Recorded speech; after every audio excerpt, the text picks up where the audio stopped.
सारे गांव में यह बात प्रसिद्ध हो गई कि सब स्त्रियां चौथ व्रत करें तो सुहाग अटल रहेगा।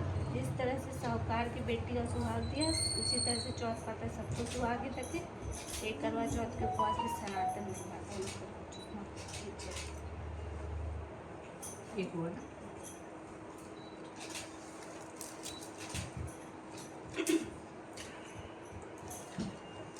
अति प्राचीन काल की बात है। एक बार पांडु पुत्र अर्जुन तप करने के लिए नीलगिरी पर्वत पर चले गए थे। इधर पांडव पर अनेक मुसीबतें पहले से ही थी। इससे द्रौपदी ने शोक विहल हो कृष्ण की आराधना की। कृष्ण उपस्थित हुए और पूछा, कहो तुम्हें क्या कष्ट है। द्रौपदी ने हाथ जोड़कर कहा, प्रभु मुझे क्या कष्ट है, आप तो स्वयं जानते हैं, आप तो अंतर्यामी, मुझ कष्टों से बोझे ने विहन कर दिया है। क्या कोई ऐसा उपाय है जिससे इस कष्टों से छुटकारा मिल सके।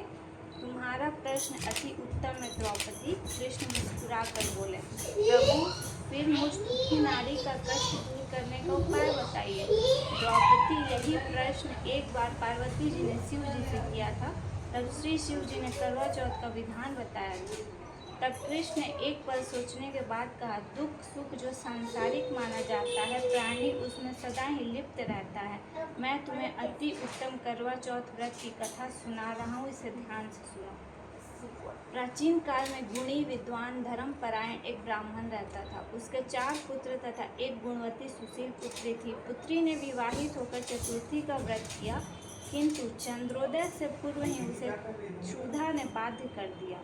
इससे उसके स्नेही भाइयों ने छल से पीपल की आड़ में कृत्रिम चंद्रमा बनाकर दिखा दिया।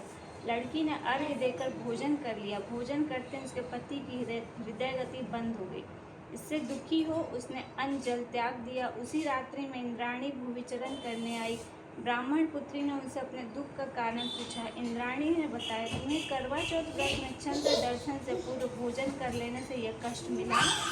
तब उस लड़की ने हाथ छोड़कर विनय की कि इससे मुक्त होने का कोई उपाय बताइए। इस पर इंद्राणी ने कहा, यदि तुम विधि पूर्वक अगली करवा चौथ का व्रत करो तो तुम्हारे पति पुनर्जीवित हो जाएंगे। कन्या ने ऐसा करने का वचन दिया तो उसका पति स्वस्थ हो गया। इस पर उस कन्या के वर्ष भर प्रत्येक चतुर्थी का व्रत किया और अनंत सुहाग प्राप्त किया। श्री कृष्ण का, हे द्रौपदी, यदि तुम इस व्रत को करोगी तो तुम्हारे सभी संकट टल जाएंगे। इस प्रकार द्रौपदी ने व्रत किया और पांडव सभी क्षेत्रों में विजय हुए। इस प्रकार सौभाग्य, पुत्र पौत्र आदि और धन्य धान की इच्छुक स्त्रियों को यह व्रत विधि पूर्वक करना चाहिए। इस व्रत में भगवान शंकर की आरती किया।